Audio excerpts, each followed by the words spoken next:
Kemudian selanjutnya adalah setelah Laravel-nya sudah terpasang, kita akan konfigurasi untuk Docker Compose-nya. Kita keluar dari folder ini, kita keluar dari folder app. Oke, jadi kalian bisa buka project-nya itu di dalam kode editor yang kalian gunakan ya. Di sini saya menggunakan PHP-Storm. Jadi kalau kita lihat tadi strukturnya, ada app, ada Docker Compose, ada Docker file. Di sini ada beberapa file dan folder lagi yang kalian butuhkan untuk project ini bisa berjalan ya. Jadi yang pertama itu adalah ada folder dengan nama supervisor, kemudian di dalamnya ada supervisor.conf. Nah ini adalah sebuah bisa disebut aplikasi di Linux ya, untuk dia bisa menjalankan sebuah perintah secara background gitu kan. Kalau kita mau menjalankan sebuah aplikasi Laravel kan kita bisa menggunakan PHP Artisan Serve, biasanya kan seperti itu ya. Nah ini karena kita nanti akan ngerunnya itu adalah Dockernya. Nah Dockernya itu harus bisa menjalankan Laravelnya. Nah makanya si supervisor ini adalah tugasnya untuk menjalankan perintah itu. Jadi kita cukup gini saja, ikuti saja seperti ini. Yang intinya adalah kita akan menjalankan perintah Artisan Serve di dalam Dockernya agar project Laravelnya bisa berjalan. Lalu kemudian ada file namanya start script container ya. Nah ini isinya adalah script bash, dimana si Docker file ini akan mengakses file itu untuk menjalankan si supervisornya. Kemudian kita bisa masuk ke file Docker Compose-nya tadi. Oke, jadi di Docker Compose ini kita akan membuat strukturnya seperti ini ya. Jadi .yml itu atau YAML itu strukturnya seperti ini, seperti array atau objek gitu kalau di JavaScript, tapi dia tanpa tanda kurung buka tutup seperti ini. Jadi dia langsung dan dibaca berdasarkan spasi. Kalau dia di dalamnya berarti harus dispasi ke dalamnya gitu. Nah jadi di sini kita buat dua buah objek ya, atau dua buah key. Itu yang pertama adalah service, yang kedua adalah network. Nah dimana network ini adalah seperti jaringan lokal di PC ya. Jadi misalkan kita ada dua PC, kalau misalnya mau disambungkan itu bisa menggunakan jaringan network ini. Nah ini fungsinya tuh seperti itu. Nah ini kalau ditaruh di sini tuh misalkan kita memiliki banyak app, itu bisa disatukan via networknya itu. Nah di sini ada service ya. Service inilah yang nanti akan dijalankan oleh kontainernya. Jadi kalau misalkan kita bilang itu satu project ini itu adalah sebuah service gitu kalau di Docker. Nah service yang pertama itu adalah template projectnya itu sendiri. Jadi app tadi kita buatkan sebuah service. Nah di sini ada template project app, di dalamnya itu ada build, terus ada konteks. Konteksnya itu apa? Maksudnya konteks ini sebenarnya lokasi dari Docker filenya. Jadi konteksnya adalah di Docker filenya itu, maksudnya titik ini adalah lokasinya, karena Docker Compose dan Docker file ini di dalam satu folder yang sama. Nah itu kita gunakan titik. Kemudian container name biasanya sama dengan nama service-nya. Jadi ini template project app, kita samakan juga container name-nya menjadi template project app. Terus working directory-nya di sini saya gunakan var/www ya, seperti kalau kita menggunakan di server. Tapi ini kalian bebas. Tapi harus sesuai juga dengan folder yang ada di Linux ya. Di sini saya gunakan aja yang global. Biasanya app itu ditaruh di var/www. Kemudian di bagian deploy ini kalian bisa tambahkan atau tidak, tapi di sini saya suka melimitnya resource-nya. Jadi penggunaan CPU-nya 2, memorinya 2 GB gitu. Ini maksudnya itu bukan melimit resource di laptop, tapi saya ingin menyamakan konfigurasinya itu dengan yang ada di server saja sih. Sebenarnya kalian nggak pakai juga nggak ada masalah. Kemudian ada ports. Di sini ada 80.80.280. Nah di mana 80 ini adalah yang ada di dalam Dockernya. Kemudian 80 adalah yang kita expose keluar. Sebenarnya 80 kita buat seperti ini juga bisa, cuman takutnya bentrok dengan yang lainnya. Biasanya kalau kalau paket 80, makanya kita gunakan 80. Nah portnya bisa disesuaikan dengan pakai 9000 ataupun pakai yang lain juga bisa gitu. Kemudian volume ini adalah tempat kita nge-link di mana project aslinya yang akan ditempatkan di dalam Dockernya di Linux ya. Itu kan kita install Linux di sini. Nanti kita jelaskan di Docker filenya. Jadi lokasi volume yang sesungguhnya itu ada di app, terus ada template project. Kita akan linkkan di var www template project. Jadi nanti aplikasi ini kalau di dalam Linuxnya akan di dalam var www seperti itu. Terus kemudian di sini ada supervisornya juga, settingan kita linkkan juga di dalam Linuxnya juga. Nah ini kalau yang ini kalian bisa bebas ya tempatkan, mau nggak pakai folder app juga, mau langsung ya nggak ada masalah juga. Tapi yang penting adalah sebelah sininya itu harus berdasarkan dari lokasi di mana config itu berada gitu, yang seharusnya berada. Misalnya kita gunakan supervisor di Linux ya confignya ada di supervisor conf dan di folder ini gitu. Kemudian kita akan memasukkan networknya.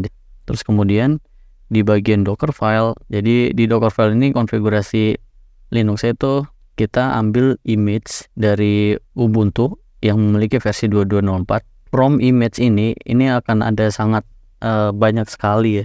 Kalian bisa kalau kalian searching bagaimana cara menjalankan Laravel dengan Docker, itu ada banyak sekali yang bisa dilakukan. Cuman ini saya ambil konfigurasi dari official shell-nya di Laravel kemarin, terus saya modifikasi di sini, modifikasi sedikit. Di bawahnya label maintenance ini gak penting ya, opsional aja. Terus kemudian di sini ini seperti environment gitu.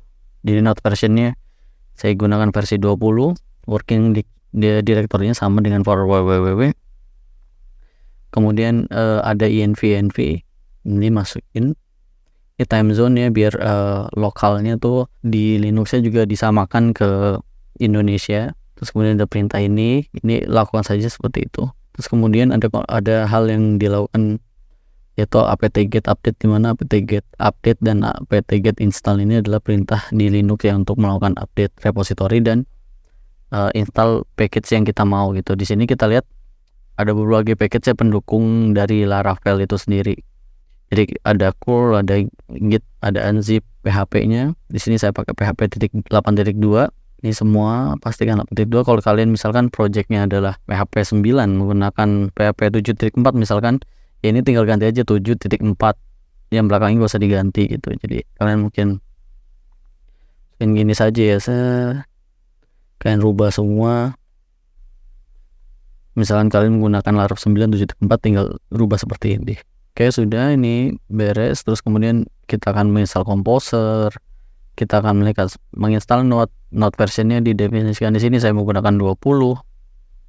Kemudian dia akan menginstal Node.js. Tadi kan ini repo-nya. Kalau kalian nggak paham Linux, nggak apa-apa, ikuti aja seperti ini. Kayak lagi kalau kalian nggak begitu paham Linux, nggak masalah. Kalian cuma tinggal ikutin aja konfigurasi ini. Nanti kalian bisa belajar sedikit-sedikit ketika membutuhkan sesuatu. Misalkan mau menambah, kalau kita lihat di sini ada PHP 2 Mongo, ada MySQL, ada Postgre juga, ada PKSQL, ada Skillet.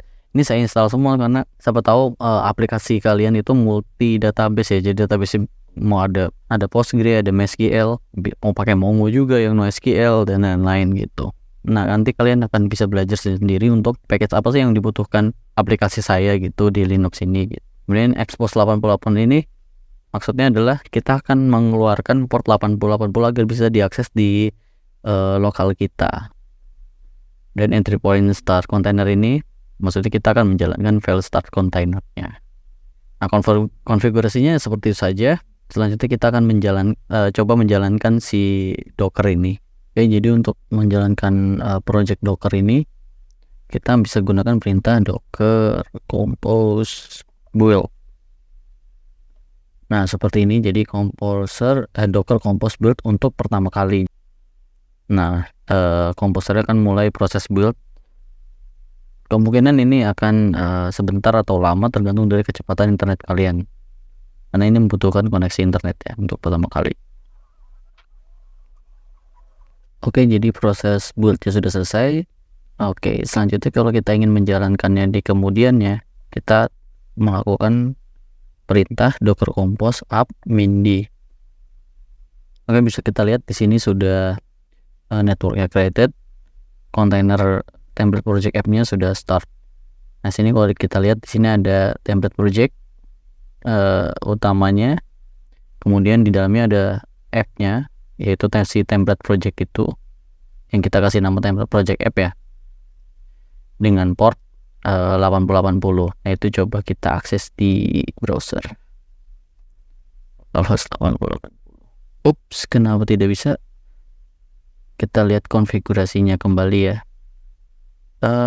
Kalau kayaknya sih di sini. Nah ini kita perhatikan di sini ada user bin php. Nah di sini var www. Nah folder ini tidak ada nih crm tools ini. Ini harusnya kalau kita lihat dari docker compose-nya itu kita namakan template project. Oke, ini kita ganti ke template project seperti ini. Nah setelah selesai kita bisa stop dulu ini dengan cara down. Nah dia akan remove, kemudian kita compose up min d lagi, kita lihat apakah sudah jalan. Oke, dia sudah jalan ya. Kemudian kita buka localhost lagi. Nah sudah berjalan. Ini error karena nggak ada ininya ya, database-nya ya. Tapi at least si Laravel sudah bisa berjalan dari Docker. Ini kita bisa matikan, misalkan kalian menggunakan Heart, kalian menggunakan Laragon dan lain-lain. Jadi kita bisa quit, nggak perlu dijalankan. Nah itu tetap jalan kita tanpa melakukan PHP artisan serve. Nah bayangkan ketika ada banyak microservice yang kalian atau app dalam satu project ini ada banyak, kalian harus ngejalanin WebSocket, kalian harus menjalankan queue. Biasanya kan kalian mungkin ya tabnya jadi ada banyak gitu ya. Yang ini tabnya untuk jalanin WebSocket, yang sini untuk queue, yang lainnya untuk apa. Nah ini hanya butuh satu tab ini aja. Kita docker compose up min d, kemudian ketika start dia sudah bisa berjalan gitu.